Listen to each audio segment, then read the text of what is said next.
Subscribe कीजिए 10th class गणित channel को और बेल आइकन को दबाइए लेटेस्ट वीडियो देखने के लिए।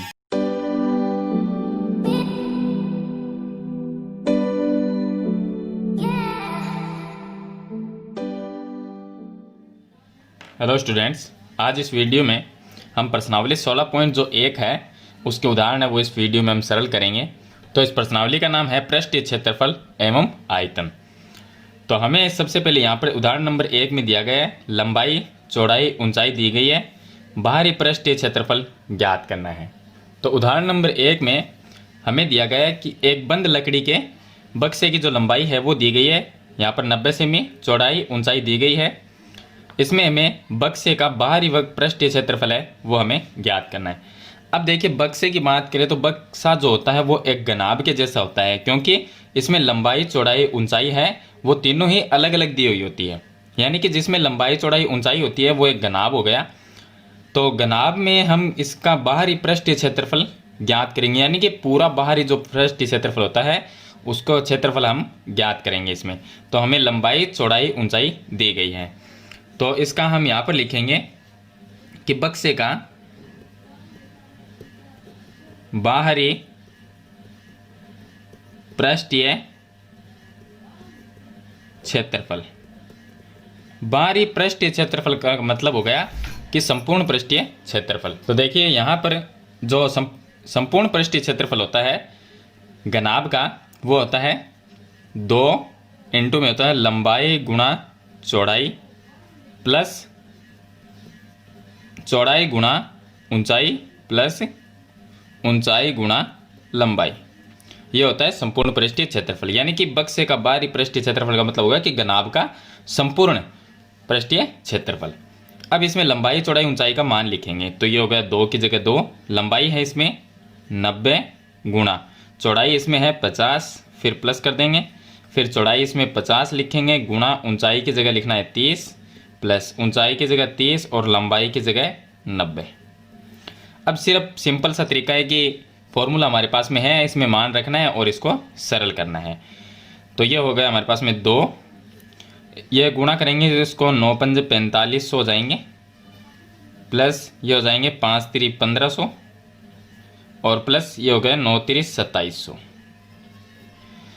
तो इनको अब सभी को प्लस कर लेंगे तो ये हमारे पास में आ जाएगा 2 गुणा में इनको प्लस करेंगे तो ये देखिए लास्ट में सभी के 2 जीरो है, तो लास्ट में हम लगा देंगे इसके 2 जीरो। तो ये हो गया 5 और 5 10 और 7 17, 17 का 7 और 4 1 5 और 2 7 और 1 हासिल 8, यानी कि ये हो गया 8700। 8700 को हम 2 से गुणा कर देंगे तो ये 2 जीरो है वो लास्ट में आ जाएंगे 2 जीरो, 7 दूनी ये हो जाएंगे 14, 8 दूनी 16 और 1 17, ये 17400 है वो आ जाएगा हमारे पास में। सेंटीमीटर में दिया गया है तो सेंटीमीटर स्क्वायर ये आ जाएगा क्षेत्रफल। इसको मीटर में चेंज करना चाहे तो इसमें हम भाग भी दे सकते हैं, लेकिन ये सेंटीमीटर में दिया गया है वैसे तो सभी हमारे पास में, तो इसको हम 17400 सेंटीमीटर स्क्वायर आ जाएगा बक्से का बाहरी पृष्ठीय क्षेत्रफल।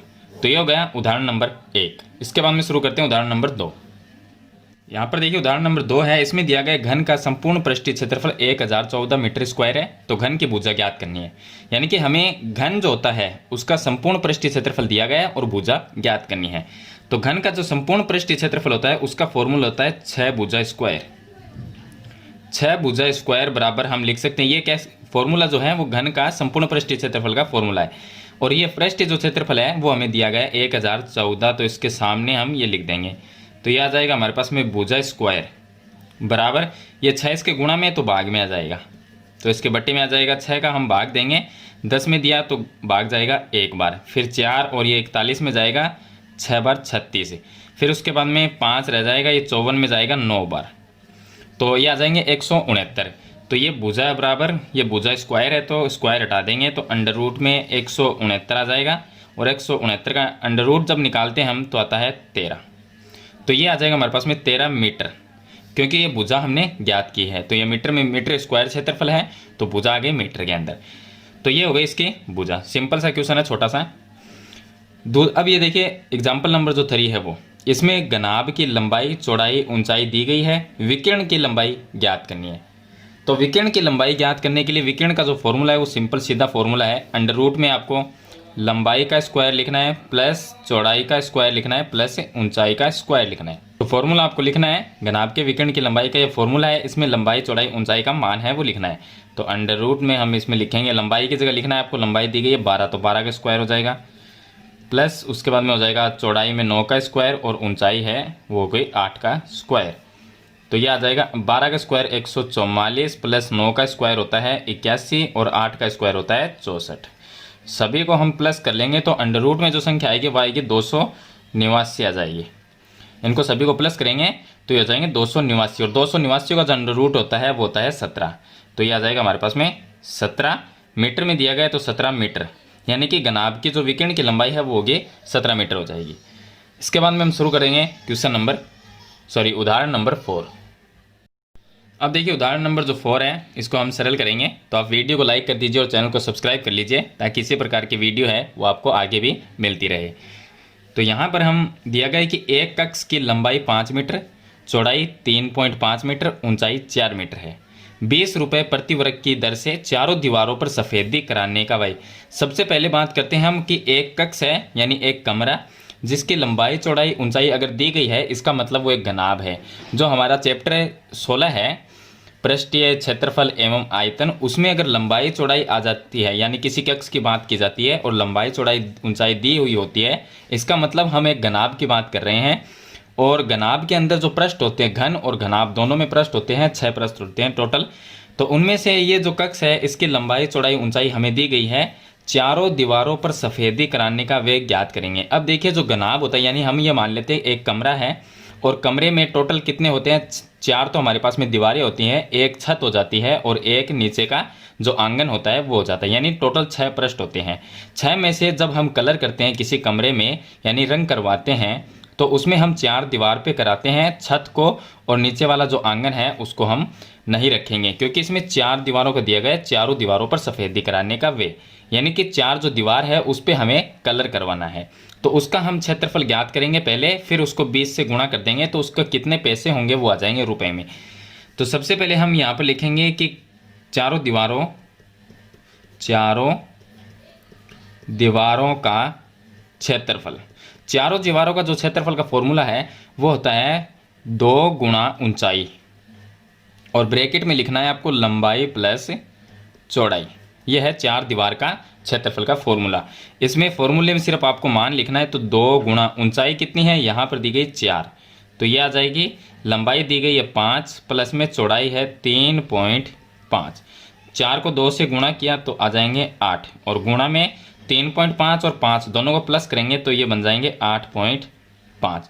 चलिए दोनों को गुणा करते हैं, तो 8 को 5 से गुणा किया ये हो गया 40, फिर पॉइंट आ जाएगा, ये 64 और 4 68, यानी कि टोटल सिर्फ हमारे पास में ये आ जाएगा 68 मीटर स्क्वायर। ये आ गया 4 दीवारों का क्षेत्रफल।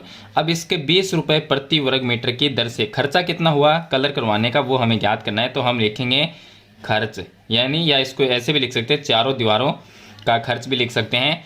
तो जो हमारे पास में 4 दीवार का क्षेत्रफल है 68, उसको हम गुणा कर देंगे 20 से। तो देखिए ये हो गया 8 दूनी 16 और 6 दूनी 12 और एक 13 और एक 0, 1360 रुपये। यह खर्च आ जाएगा इसका 1360 रुपये आ जाएगा। तो ये हो गया 4 दीवारों पर सफ़ेदी करवाने का वे ज्ञात हमने कर दिया इसमें। इसके बाद में शुरू करते हैं उदाहरण नंबर 5। अब देखिए उदाहरण नंबर जो 5 है उसमें घन के एक पृष्ठ का परिमाप दिया गया है 28 सेंटीमीटर। तो घन का जो एक पृष्ठ का परिमाप होता है उसका फॉर्मूला होता है 4 गुणा भुजा, यानी कि जो घन का एक पृष्ठ होता है, अब घन में कितने, घन और घनाभ में पृष्ठ होते हैं 6, लेकिन घनाभ का जो पृष्ठ है वो क्या होते हैं, अलग अलग लंबाई चौड़ाई ऊंचाई होती है, और जो घन होता है घन के अंदर जो पृष्ठ होते हैं वो सभी बराबर होते हैं, और उनकी जो भुजाएं हैं वो भी क्या होती है, बराबर होती है। तो हम यहाँ पर लिख सकते हैं कि घन के एक पृष्ठ का परिमाप, अब घन का जो एक पृष्ठ होता है वो होता है वर्ग जैसा इस तरह से। तो वर्ग का परिमाप क्या हुआ, 4 गुणा भुजा होता है। उसी तरह से घन है उसका भी एक पृष्ठ होता है वर्ग के जैसा, और वर्ग का जो परिमाप हो गया 4 गुणा भुजा। इसी तरह से घन के एक पृष्ठ का परिमाप है 4 गुणा भुजा। तो आपको यहाँ पर 4 लिखना है, और सॉरी, तो 4 गुना भुजा और परिमाप हमें 28 दिया गया, तो इस फॉर्मूला के बराबर में 4 गुना भुजा बराबर में हमें लिखना है 28, ये लिख देना है। 4 इसके भाग में आ जाएगा तो भुजा कितनी आ जाएगी, भुजा बराबर 28/4, तो आ जाएगा 7 सेंटीमीटर। ये आ गई भुजा। अब हमें ज्ञात करना है घन का आयतन। तो घन का जो आयतन होता है, घन का आयतन, इसका फॉर्मूला होता है भुजा क्यूब, भुजा क्यूब। तो हम भुजा हमारे पास में 7 है तो इसको लिख देंगे भुजा क्यूब का मतलब हो गया 7 × 7 × 7। 7 को 3 बार अगर गुणा करेंगे तो ये आ जाएंगे 343 सेंटीमीटर, क्योंकि हमें यहाँ पर सेंटीमीटर में दिया गया तो सेंटीमीटर, और जो आयतन होता है वो हमेशा क्यूब में होता है। तो यहाँ पर जैसे कि क्षेत्रफल स्क्वायर में होता है उसी तरह से आयतन क्यूब में होता है, तो 343 सेंटीमीटर स्क्वायर आ जाएगा। तो ये हो गया उदाहरण नंबर इसका 5। इसके बाद में शुरू करते हैं उदाहरण नंबर 6।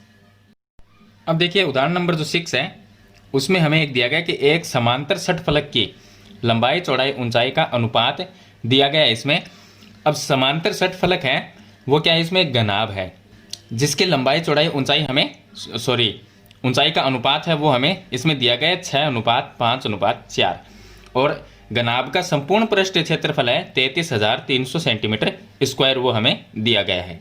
तो इसमें हमें घनाभ का जो आयतन है वो इसमें ज्ञात करना है। तो सबसे पहले हम क्या करेंगे कि अब आयतन ज्ञात करने के लिए आयतन का जो फॉर्मूला होता है वो होता है लंबाई गुणा चौड़ाई गुणा ऊंचाई। तो उसके लिए लंबाई चौड़ाई ऊंचाई का होना जरूरी है। इसमें हमें लंबाई चौड़ाई ऊंचाई का अनुपात इसमें दिया गया है। तो पहले हम लंबाई चौड़ाई ऊंचाई ज्ञात करेंगे। तो यहाँ पर हम लिखेंगे माना लंबाई बराबर, तो हम मान लेंगे इसको 6, जो अनुपात उसको 6x मान लेंगे, 6x, और चौड़ाई है उसका अनुपात 5 है तो उसको मान लेंगे 5x। इसी तरह से ऊंचाई को मान लेंगे 4x। यहाँ पर हमने मान लिया। अब इसका संपूर्ण पृष्ठीय क्षेत्रफल हमें दिया गया है तो फॉर्मूला भी हम संपूर्ण पृष्ठीय क्षेत्रफल का ही लगाएंगे।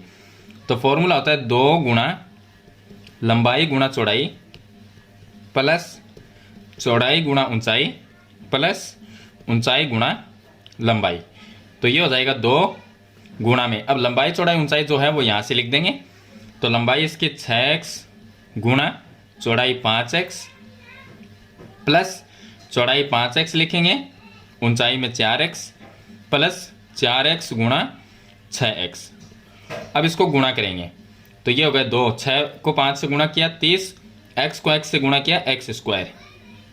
इसी तरह से सारे गुणा करेंगे, ये हो गया 5 चौक 20 x स्क्वायर, और प्लस में यहाँ पर हो जाएंगे 6 चौक 24 x स्क्वायर। और इसके बराबर में लिखना है आपको जो इसका संपूर्ण पृष्ठीय क्षेत्रफल है 33,300।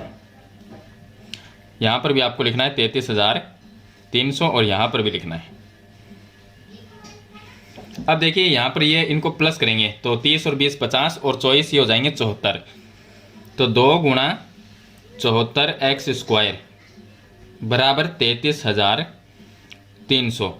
2 और 74 है वो गुणा में तो इसके भाग में आ जाएंगे, तो x स्क्वायर बराबर आ जाएगा हमारे पास में 33,300 बटे में 2 गुणा 74।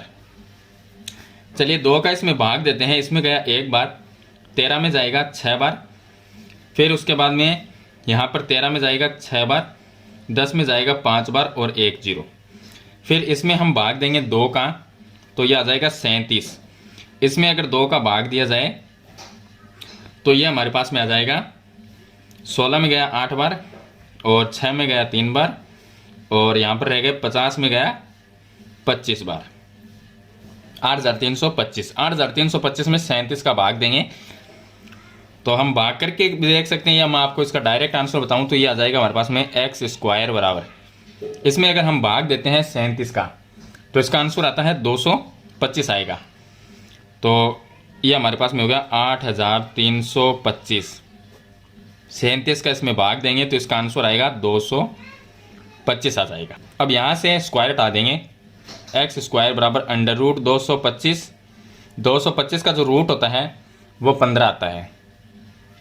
तो यहाँ पर जो सेंटीमीटर में दिया गया है तो ये इसके भी हम सेंटीमीटर, सॉरी ये x का मान है तो x का मान यहाँ पर रखेंगे वापस, तो x की जगह आपको 15 रखना है, जहाँ पर भी x है वहाँ पर 15, इसकी जगह 15 रखेंगे तो ये हो जाएगा 6 गुणा 15, तो ये हो जाएगा 90, और इसकी जगह ये हो जाएगा 5 गुणा 15, तो ये हो जाएगा 75, और ये हो जाएगा 4 गुणा 15, तो ये हो जाएगा 60। सभी के आगे सेंटीमीटर लगा देंगे। ये आ गई लंबाई चौड़ाई ऊंचाई आ गई। अब इसका आयतन ज्ञात करेंगे। तो आयतन का जो फॉर्मूला होता है वो होता है लंबाई गुणा चौड़ाई गुणा ऊंचाई। लंबाई है 90 गुणा 75 गुणा 60। लंबाई चौड़ाई ऊंचाई लिखेंगे, सभी को गुणा करेंगे तो इसका मान आ जाएगा यहाँ पर 40,05,000। ये मैंने पहले ही सोल्व कर लिया था इसको। तो सेंटीमीटर क्यूब, क्योंकि आयतन हमेशा क्यूब में होता है, तो आप इनको गुणा करके ज़रूर देख लेना कि आंसर इतना ही आता है इसका। तो ये हो गया इसका उदाहरण नंबर 6, जिसमें हमें आयतन है वो ज्ञात करना था एक षटफलक का। चलिए इसके बाद हम शुरू करते हैं उदाहरण नंबर 7।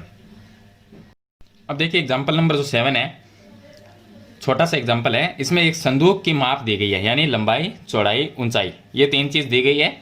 12 रुपये प्रति वर्ग मीटर की दर से इसके बाहर की तरफ वार्निश कराने का वे हमें ज्ञात करना है।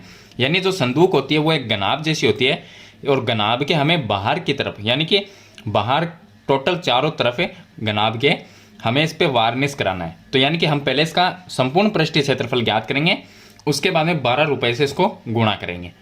तो हम यहाँ पर लिखेंगे कि संदूक का संपूर्ण पृष्ठीय क्षेत्रफल, यह आंसर में हो जाएगा संपूर्ण पृष्ठीय क्षेत्रफल। अब संपूर्ण पृष्ठीय क्षेत्रफल का फॉर्मूला है वो हम लिखेंगे, तो 2 गुणा में लिखेंगे लंबाई गुणा चौड़ाई प्लस चौड़ाई गुणा ऊंचाई प्लस ऊंचाई गुणा लंबाई। तो यहाँ पर ये हो जाएगा 2 ब्रैकेट में लंबाई चौड़ाई ऊंचाई सभी लिख देंगे। पहले हो जाएगा 3 गुणा 2, फिर चौड़ाई में लिखेंगे 2 गुणा ऊंचाई लिखेंगे 1.80, फिर गुणा 1.80 गुणा 3, तो ये हो जाएगा 2, ये हो जाएगा 3 दूनी 6। फिर कर देंगे इसको प्लस, इन दोनों को गुणा करेंगे 1.80 और 2 को गुणा करेंगे तो ये हो जाएगा 0, और ये 8 दूनी 16 का 6, 2 एकम 2 और 1 3। तो यहाँ पर देखिए पॉइंट यहाँ पर लग जाएगा इसमें, और प्लस, उसके बाद में यहाँ पर प्लस का चिन्ह आएगा, फिर यहाँ पर प्लस, और इन दोनों को गुणा कर देंगे। तो 3 को 0 से गुणा किया 0, और यहाँ पर 18 तिये 54, तो 2 अंक बाद में पॉइंट लगा देंगे तो यहाँ पर आ जाएगा। अब तीनों संख्याओं को प्लस कर लेंगे तो ये हो जाएगा 2, इसके गुणा में इनको प्लस करके लिखेंगे तो ये टोटल आ जाएंगे हमारे पास में 15 होंगे टोटल। तो ये हो गया 15, 15 को 2 से गुणा करेंगे तो ये आ जाएगा 30 मीटर स्क्वायर। संदूक का जो क्षेत्रफल है संपूर्ण पृष्ठीय क्षेत्रफल वो आ गया 30 मीटर स्क्वायर। इसको 12 से गुणा कर देंगे तो इसका खर्च आ जाएगा।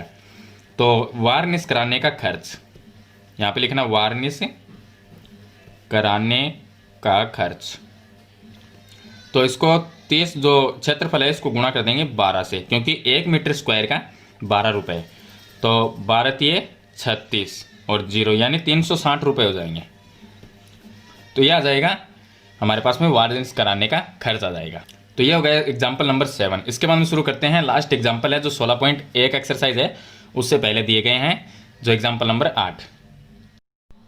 अब देखिए इसका एग्जाम्पल नंबर जो 8 है, इसमें दिए गए 3 समान घनों की कोर, यानी कि हमारे पास में 3 घन हैं जो बिल्कुल समान है, उनकी कोर का मतलब होगा कि उनकी भुजाएं दी गई है। पहले की जो भुजा है वो 3 सेमी है, दूसरे घन की 4 है और तीसरे की 5, यानी ये कोर हो गई। तो नए घन की कोर ज्ञात करनी है, यानी कि नए जो घन इन तीनों को पिघलाकर, यानी इन तीनों से एक घन बना दिया पिघलाकर, तो उस जो नया घन बनाया है उसकी हमें कोर ज्ञात करनी है, यानी भुजा ज्ञात करनी है। तो सबसे पहले हम ज्ञात करेंगे कि 3 सेंटीमीटर वाले घन का, अब यहाँ पर भुजा दी गई है तो आयतन ज्ञात करेंगे, क्योंकि नया जो घन है तीनों घन का आयतन है और एक नए घन का आयतन बराबर होगा, क्योंकि तीनों को पिघलाकर एक नया बना दिया। तो यानी कि 3 हमारे पास में मिट्टी के अगर 3 लड्डू हैं और तीनों लड्डू को हमने तोड़ के एक तीनों से एक बड़ा बना दिया, तो तीनों का जो वजन है तो वो बराबर ही रहेगा, क्योंकि तीनों से हमने एक बनाया। उसी तरह से इनका आयतन क्या है वो बराबर रहेगा। तो हम ये मानेंगे पहले कि 3 सेंटीमीटर कोर वाले घन का आयतन। आयतन का फॉर्मूला होता है भुजा क्यूब। तो यहाँ पर 3 का क्यूब हो जाएगा, क्योंकि पहले की भुजा जो है 3 है, तो 3 का क्यूब का मतलब होगा 3 इंटू 3। तो 3 को 3 से गुणा 9, 9 को 3 से गुणा करेंगे 27 सेंटीमीटर क्यूब। इसी तरह से 4 सेंटीमीटर वाला जो है उसके हम आयतन ज्ञात करेंगे, तो वो भी हो जाएगा भुजा क्यूब। तो ये हो जाएगा 4 इंटू 4 इंटू 4, 4 चौक 16, 16 चौक 64 सेंटीमीटर क्यूब। और 5 सेंटीमीटर वाला जो है उसका भी हम आयतन ज्ञात करेंगे, तो ये भी हो जाएगा भुजा क्यूब, यानी कि 5 गुणा 5 गुणा 5, तो ये हो जाएंगे 125 सेंटीमीटर क्यूब। अब देखिए तीनों का जो आयतन है वो अलग अलग ज्ञात किया है, तो नए घन का आयतन क्या होगा, इन तीनों के आयतन के बराबर, यानी इन तीनों के आयतन का योग नए घन के आयतन के बराबर होगा। तो यहाँ पर हम लिख सकते हैं कि तीनों घनों का आयतन बराबर नए घन का आयतन, नए घन का आयतन। तो तीनों का आयतन वो नए घन के बराबर होगा। तीनों के आयतन को प्लस कर लेंगे, पहले का 27 आया है, दूसरे का 64 और 125। तो देखिए ये हो गया 5 और 4 9, 9 और 7 16, और ये 2 और 6 8, और 2 10 और 1 11, 11 का 1 और 1 2, यानी 216 सेंटीमीटर क्यूब। ये आ गया नए घन का आयतन। अब नए घन की कोर ज्ञात करनी है, यानी कि भुजा। तो नए घन का आयतन दिया गया है, यानी कि हमने नए घन का आयतन ज्ञात किया है, तो नए घन के फॉर्मूला हम आयतन का ही लगाएंगे। तो यहाँ पर लिखेंगे नए घन की कोर। अब जो आयतन का फॉर्मूला होता है वो होता है भुजा क्यूब। भुजा क्यूब बराबर लिख देंगे 216 लिख देंगे, यानी आयतन का यह फॉर्मूला है और आयतन हमने ज्ञात किया है। तो क्यूब हटा देंगे, इस साइड में हम अंडर रूट में आ जाएगा, तो ये हो जाएगा भुजा बराबर, यहाँ पर 3 लगता है क्योंकि हमें यहाँ पर इसका घनफल ज्ञात करेंगे, तो ये आ जाएगा अंडर रूट में 216। 3 का मतलब होता है हम घनफल ज्ञात कर रहे हैं, और सिर्फ अंडर रूट का मतलब हम वो वर्गमूल ज्ञात कर रहे हैं। तो यहाँ पर इसका घनफल 216 का कितना होगा, यानी ऐसी कौन सी संख्या है जिनको 3 बार गुणा किया जाए, सेम संख्या 3, तो वो होगी 6। तो ये आ जाएगा 6 सेंटीमीटर, यानी कि नए घन की कोर का जो होगी वो होगी 6 सेंटीमीटर हो जाएगी, यानी नए घन की भुजा है वो 6 सेंटीमीटर हो जाएगी। तो इस तरह से एग्जाम्पल नंबर 8 आपको सरल करना है। मैंने आपको सभी 8 तक के एग्जाम्पल है बता दिए, प्रश्नावली 16.1 से हैं। आशा करता हूँ आपको समझ में ज़रूर आ गए होंगे। अगर वीडियो अच्छे लगे तो लाइक और शेयर जरूर कर देना। चैनल पर नए हैं तो सब्सक्राइब करना और बेल आइकन का बटन जरूर दबाना, ताकि इसी प्रकार की वीडियो के नोटिफिकेशन है वो आपको सबसे पहले मिल सके। आज की वीडियो में इतना ही, मिलते हैं नई वीडियो नए टॉपिक के साथ, तब तक के लिए थैंक यू।